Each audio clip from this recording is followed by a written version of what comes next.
جامعة العرب. مبروك عليك مرة ثانية بطولة ذهبية تحصل عليها المرة الثانية على التوالي. كنتو تحكي لنا على المنافسة اللي صارتك اليوم، حكينا عن المنافسة نتاع البارح اللي تحكيو عن المنافسة نتاع السادة عبد العزيز الخريجي رئيس الوفد السعودي، السيد خالد العمارة عضو المكتب الجامعي نائب رئيس جبهة المسيرة والقوات، والسيد عادل العذاري رئيس الوفد العراقي. تناوبوا في الأفول 100 تناوب، وكان الجو كثير مليح. كان جو كثير مليح.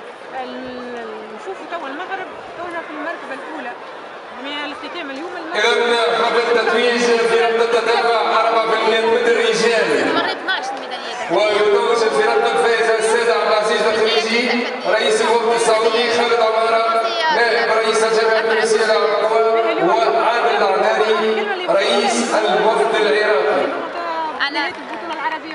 أنا بنهي الفوز هذا للجمهور المغربي والجمهور الشقيق التونسي وجميع دول المغرب العربي الكبير، وبتمنى أن هالبطولة تستمر وتكون أكثر في المرة.